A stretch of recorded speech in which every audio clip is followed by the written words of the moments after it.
At the end of this year, Nebraska Extension soil scientist Charles Shapiro will retire after more than 30 years with the University of Nebraska-Lincoln. Charles is based at the Haskell Ag Lab in northeast Nebraska, where he and a team of researchers have studies on tillage, crop rotation, and nitrogen applications that have been ongoing for over 3 decades.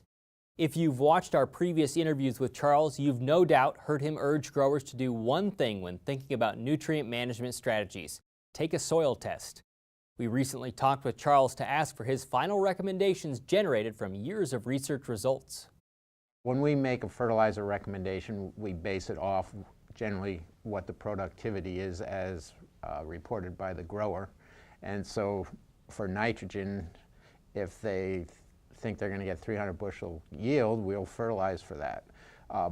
But if the field and the farm is not that productive, fertilizing for 300 bushels isn't going to produce 300 bushels. So over my career, this conflict between what you want to get and what you think you can get if you put on all the various inputs compared to what you have been getting over the years causes 2 different kind of fertilizer recommendations. And if you fertilize for the actual yield, it's usually a less cost program. The problem is that human nature is, I don't want to leave 20 bushels in the field or 3 bushels that I could have gotten if I put this extra on. But the conditions are not always such that you're going to get that extra yield, and so it's a balancing act. Specifically around that topic, you wrote recently for CropWatch about nitrogen management in soybeans, and you've done work on nitrogen for a number of years. Tell me about what you saw from years past and how it relates to the results you get from today's research. The recommendation actually hasn't changed all that much. We know that soybeans, when they don't have the symbiotic fixation bacteria, use a lot of nitrogen because a bushel of soybeans has about 3.5 pounds of nitrogen in it. The issue is if we can increase yields by putting nitrogen out. And the traditional thinking has been that if you have poor conditions, a little nitrogen could help. The other idea is at very high yield levels, the soil doesn't produce enough nitrogen, the bacteria doesn't produce enough nitrogen, so you need to add nitrogen. But what we continue to find, and the reason I wrote that article, was that current research is showing that you can improve your yield of soybeans, but it's at a very high cost in terms of hundreds of pounds of nitrogen. It's generally not economic.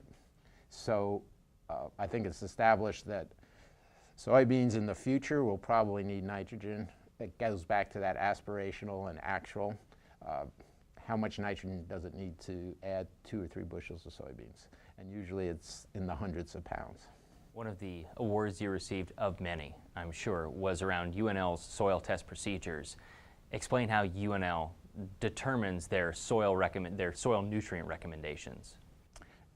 Going back a long way into the 60s, they've taken the approach of finding out at what soil test level the plant will stop responding. So that means going to many fields and testing the soil, figuring out what that number is, and then putting out experiments. And when you don't get a difference between where you apply and you don't apply, you say that's the critical level. And so for phosphorus, potassium, zinc, that's the procedure we've used. What is the simple message to sum up more than 30 years of service for the farmer? What's the easy, implementable practice they can do on their operations when it comes to soil? Look at soil as part of the whole system, and if you are trying to improve your whole production, then you have to look at the other components as well as soil. Right now there's a lot of emphasis on cover crops and improving physical and biological properties. That'll be important, but you still need to use soil testing to determine when you need to add nutrients.